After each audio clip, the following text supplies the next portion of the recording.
we're here on B3.1, which is all about gas exchange. The two guiding questions for these videos on lung or gas exchange are: how a multicellular organism adapted to carry out gas exchange? What are the similarities and differences in gas exchange between flowering plants and mammals? Make sure to keep those two in mind as we go along. In this video, we're going to talk about gas exchange and how vital it is important for the organisms. We're going to talk about surface area to volume ratio and how we want to make sure that they are in the right kind of a ratio in order to make the whole gas efficient to happen. We're also going to talk about the property of the surface that allow the gas exchange to be happen and how to maintain the concentration gradient. Now with that, we're also going to talk about the adaptations of the mammalian glands, looking at the structures of the alveoli. So by the end of this video, you're going to be able to outline the need of gas exchange in living organisms, describe the properties of gas exchange surfaces, explain the concentration gradient that are maintained at exchange surface in animals, and describe the adaptations of mammalian glands for the gas exchange. So with that, let's start here with the word gas exchange. Gas exchange, we're talking about switching things around. For example, the oxygen exchanging with the CO2 in our lungs. That's a gas exchange. Now, whenever you mention oxygen passing through the membrane or CO2 passing the membrane, do not use the word passing or moving through. Use the word diffusion. You can get that in the mark scheme. So oxygen is diffusing through the membrane, CO2 is diffusing through the membrane. Another important concept of a gas exchange is that we have to look at the surface area to volume ratio. The bigger it is, the better it is. The smaller the ratio, the less efficient the gas exchange is. That's why many big organisms always going to look for a bigger ratio in order to work, while tiny little cells that are just one cell, unicellular, such as bacteria and fungi, they don't need to have a big ratio because they're literally just that one tiny cell, so they can easily make contact with the outside and easily exchange things. But these two are very important to know, is that whenever we talk about large molecules, we have to have a bigger surface area. And let me explain this because some people still don't understand the concept of surface area. So right here we have three cubes. We have cube 1 with 10 millimeters, cube 2 with 14 millimeters, and we have cube 3 here with 19 millimeters. What is basically showing this? You can see the cube 3 has a bigger space, has more volume inside, right? The volume here is way higher compared to the volume here. Now imagine you put a particle right in the core of each one of these cubes. Obviously this is going to take very much faster to get out than this one. So the bigger the cube is getting, the longer it takes for a particle to leave. Why? Because it's so far, the volume is so big that it's so far from the membrane. And because it's so far from the membrane, it's so far away from the contact with the outside. And it's the same thing with the outside towards the inside. They are so far from the core of that cell, of that cube. So imagine this big guy here. This is not a good for a cell, taking so long for particles to leave and come back. So what do we have to do? We have to divide these guys into small little cubes, which in a sense, if a big cell divided into small cells. So when you have smaller cubes, now the distance to get away is back to a distance that is fast. That's why the more cubes you have, more tiny cubes you have, the more surface area, the more contact you have with the outside. Now, if it's one huge cube that the volume is just getting bigger and bigger and bigger, that means it's deeper on the inside. And that means things right in the middle of that cube are very far away from the membrane. So that means the surface area's contact is kind of decreasing. So you want to make sure that you have enough contact with the outside. So big animals, they will prefer to have a very large ratio. If they have a small ratio, then the next thing they can do to adapt to the situation is actually to have membranes that are highly folded and branched, which that means by folding it, they are increasing the surface area. They're increasing the contact with the outside. So you can see here the gills as well as the lung tracheas. You can see these branches. All of these branches are just trying to get more contact, the outside with the inside with the outside. So in order you can do the exchange faster, instead of having to go through a long way to get there. So let's talk about the properties of gas exchange. How can it be efficient? Well, for any kind of lung system, there are 5 things that you need to know. One we already mentioned, which is the large surface area. You obviously want to have a lot of contact with the outside to make the exchange faster. Number 2 is permeability. What does that mean? You don't want a membrane to be saying, no, particles cannot move in. If nothing can pass through a membrane, then what's the point? Obviously, there needs to be a pore or a channel or a pump, something that allows specific particles to move through, right? Or particles have to be very small and still have these holes in the membrane to allow them to pass through. So for example, the plants, they have a stomata, which is a hole under their leaves. The more stomata they have under their leaves, the more oxygen can come out and CO2 can come in through those pores. That's where the gas exchange is happening. So there has to be a permeability in that certain membrane. Number 3 is a very thin tissue layer. You want to be allowed to have a very thin membrane. Why? Because thin membrane means that particles can move faster through. So just here, drawing just for you to see, imagine you have a very thick wall like this compared to a thin wall like this. Well, obviously that the particle will move faster to this. This one, it has to move through all of this thickness to get here. So the very thin wall is necessary through the membranes of any lung or any gas exchange system in order to make the particles move faster. The fourth one of type of property that we're talking about here is the moisture surface. Here's an example for you to understand. Imagine a balloon. You haven't blown up yet. It's just there, stuck. You keep it outside in a very high temperature.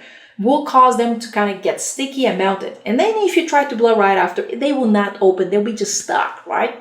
So if you do the opposite, if you take a balloon, you put a little bit of water in there and you blow it, it will blow faster. Why? Moisture allows things to open and close. Now, why do you want things to be open and closed? Because this plays with the volume and pressure. So the more you have the volume and pressure, the more you manipulate the concentration gradient. And with that, easy to do gas exchange. So we're going to talk more later about this in the next videos, but it's important to have that moisture to allow the gas exchange to happen. And the last one is the concentration gradient. When we talk about concentration gradient, we're trying to say that one side needs to have a high amount and another side has to have a low amount. This pushing the high amount to go to the low. Here's an example that will help you understand the concept of high and low. So imagine you have a room here, right? And this room, you have 3 people here and 3 people here. They're very much in a nice, large room, very cozy. Do you really think that any of them are going to move? No, they're not going to move. They're going to say, hey, no motion. Why would I need to go to the other side if here is the same way? That's not what you want, because you want oxygen to move in and you want CO2 to move out, right? So imagine if you start putting a lot of particles here. What's going to happen? They're going to feel crowded. So if you open the door, automatically they're going to go from a place of high to a low. So there is now movement. You can also do is by shrinking this guy. If you shrink this room, my God, they're going to be even more packed and they want to leave. So by shrinking the room and putting more particles there, they will have a high concentration in that area that will cause them to move. And that's what you want to do. You want to manipulate the concentration gradient to always keep particles moving. Otherwise, there is no motion. So these are the 5 properties in order to make sure there's an efficient gas exchange. Now, since we're talking about gas exchange, why not talk about the human structure when it comes to gas exchange? We have the nasal and the oral cavity right here, and we go through the air. It comes through the trachea, through the bronchi, to the bronchioles, and then to all of this area here, which is made of alveoli, which alveoli you can see here is this little sac, and it's surrounded by capillary, or should I say blood vessels, where there's an exchange between oxygen and CO2. If you ever had to draw this guy, you actually will do a line here representing the mouth and the nose, and then you have a line going down representing the trachea, and then you break the branches into 2 big ones, which are bronchi, and then into smaller branches, which are bronchioles, and you do this on the other side too. And these bronchioles be connected with a lot of circles like this, which these guys are the alveoli. So you can see these are the bronchiole, the bronchi, the trachea, and then you can say nose and mouth. So this is the structure of a human gas exchange or lung system. Here's another clear way to look at it. What are the things that are composed in the lung system? We obviously have the trachea, the bronchioles that we've watched bench, the alveolus. We also have ribs. In the ribs, we have muscles on the in and outside, which we will talk later in the next video. We also have the bronchus, which is bronchi. We got the lung, which is all filled up alveoli. And we also need the diaphragm to help with the volume pressure, which you will understand later on. So let's talk about the alveoli, or the structure of the lungs, right? These alveoli are little sacs, and there's many of them. Now, there is some structures or features that we usually say that helps the alveolus with this gas exchange. There's 4 of them that you must know. The first one, obviously, is the total surface area. There was 300 millions of alveoli on one side and 300 millions. Why? Because you want to have a large surface area contact with the outside in order to make a lot of exchange. The second thing is a very thin layer cell. Why? Because the smaller the membrane, the faster these things can pass through that membrane, right? The thinner the wall. Another adaptation from the alveoli is the moisture lining here, which again, the more moisture, the more they're elastic. That means these sacs can open and close and allow gas efficients to go in and out by increasing the volume and decreasing the volume, and basically decrease the pressure, increasing the pressure. This way helps with the exchange. And of course, the fourth adaptation of the alveoli, it is having every single one of those 300 millions on each side surrounded by a large amount of dense capillary network, in which allowing the oxygen to go to the blood and letting the CO2 from the blood go into the alveoli. So there's an efficient gas exchange. So those are the four properties of the alveoli that you need to know. So what's the whole point of these adaptations? All of this is just to keep a very strong concentration gradient. You have to have the very amount of blood vessels. The blood has to keep passing by the lungs, exchanging oxygen, CO2, and the ventilation system, which is basically the lungs and the diaphragm. They all play around through volume and pressure to keep oxygen coming in and CO2 come out. So you need those three to play along all the time in order to keep the concentration happening and the gas efficiency going very good. So when it comes to humans, they need a ventilation system. And when I say ventilation system, that means we are playing with oxygen coming in, CO2 coming out by using the diaphragm and the lungs. And why is that? Because our cells need oxygen in order to do cell respiration to break down glucose. So there has to be a very efficient gas exchange. And this has to do by playing around with the concentration gradient. So the whole point of ventilation system is to get this concentration going on to make sure that oxygen is coming in and CO2 is coming out. If there is no concentration, then there is no movement. So remember, it's all about the highs and lows. So we have three types of information words that you need to know here. One, we have the ventilation, which ventilation means from the atmosphere to the lungs, from the lungs to the atmosphere. We have the gas exchange, which is between the alveoli and your blood vessels to the alveoli. And then we have the cell serration, which means between your blood vessels to a cell or a tissue, and from your tissue to your blood. So these are locations. So it's all about location, location, and location. So you can see here that the lungs is up, it's between the atmosphere and the lung. Capillaries here is between the alveoli and the blood, and this is between the blood and the cell. But all of them are doing what? They are exchanging oxygen and CO2. Obviously, the CO2 purpose is always to leave the cell into the blood, from the blood to the alveoli to the atmosphere. Oxygen is the atmosphere to the alveoli, alveoli to the blood, and from the blood to the cell. So remember those three differences between those three words because they can play around, okay? So here, just to make it a very semi-nice table, we're going to put here ventilation. We're going to talk about gas exchange, and we're going to talk about cell respiration. These guys are not the same.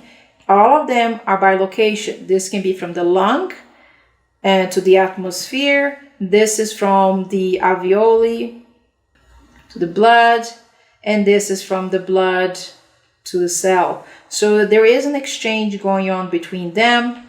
Now, obviously, we have here, the ventilation, you're going to have CO2 going out to the atmosphere while you have oxygen coming in. Here, the alveoli, you're going to have the oxygen going to the blood and you're going to have CO2 coming to the alveoli. Here, you're going to have oxygen going to the cell and you're going to have CO2 coming to the cell. So make sure you know the motions of which ones is going, which one is going out. This helps also with understanding those three words. So we're talking a little bit more about the alveoli here. It's a little cavity, right? And it's composed of collagen and elastin, which keeps it very much elastic. Now, all of them, where is the alveoli located? It's located right at the bronchioles, the branches. And by having those very thin walls and capillaries, they are able to exchange very much these faster. So here's some more detailed pictures that if you had to draw, you would draw just one little guy here. This is alveoli sac, and then you have here in a line a blood vessel. Now obviously in this guy you have CO2 coming in, which is going to expose to the alveoli, and you have the oxygen here going down to the blood. So make sure you're able to draw these guys. Now let's talk about the adaptation of the mammals when it comes to keeping oxygenated and deoxygenated. When I say oxygenated, that means there is oxygen. Deoxygenated, that means there is no oxygen whatsoever. So you want to separate the oxygenated blood from deoxygenated blood. That means blood that has oxygen from none. So you can see that we have a double circulatory system in which we're separating those two. Why? Because you want to have a high concentration of oxygen at a certain time, and you want to have a high concentration of CO2 at one time in order to make that exchange very much efficient. So as we said, the alveoli here, they do have two types of cells, which we call them pneumocytes. Now, these pneumocytes, they have a specific function. One of them obviously will be there to do the gas exchange between oxygen and CO2. The other one will be there to give more moisture. So the type 1, which is known as the one that is very thin wall, as you can see, it's basically its entire purpose is to have that thin wall to allow oxygen and CO2 to exchange very fast. Here's the problem. If they get damaged, they cannot be replaced. When we talk about type 2, which is cuboidal shape, these guys hardly have an membrane surface, but their job is to produce the surfactant, which is a type of component to help keep the moisture of the sac so it can open and close. Now, here's the good news about type 2 is that if it gets destroyed through mitosis, it can be replaced. So only type 2 can be done, type 1 it can't. So when we go back to that drawing, so when you have here a sac, usually the tiny little cells here, these will be the type 1, and then you have a big one that is type 2, and then the big one, type 2, type 1, type 1, let me put it back here, type 2, type 1, type 1. So whenever you see the big ones, the cuboidal ones, these are the type 2. The tiny little ones that make the rest of the membrane are type 1. As like I said, type 1 is for the gas exchange, and type 2 is for to release that surfactant here, and that surfactant will keep it moist. So that means these balloons can open and close. So here's just a picture showing you the shapes of this that you might have in your test. And you can see the type 2, they usually will be a little bit bigger, when type 1s will be a little bit tinier. So you can see from this drawing where the type 1 and type 2 is. The type 1 being like this, and the type 2 being a little big. So you can see type 2 is here, and you can see the type 1 is usually these guys. The same thing here, you can see the type 1 pneumocytes, and you can see the type 2 is bigger. So make sure you're able to identify in an electrogram. So this is it for this video. We got to outline the need of gas exchange, describe the properties of gas exchange, the surfaces, explain the concentration gradients and how to maintain in that surface, and describe the adaptations of mammalian lungs. So we're going to talk a little bit more about gas exchange on the next video, part 2. Until then, remember, with NAIB, you can get the 7. I'll see you in the next video. Take care.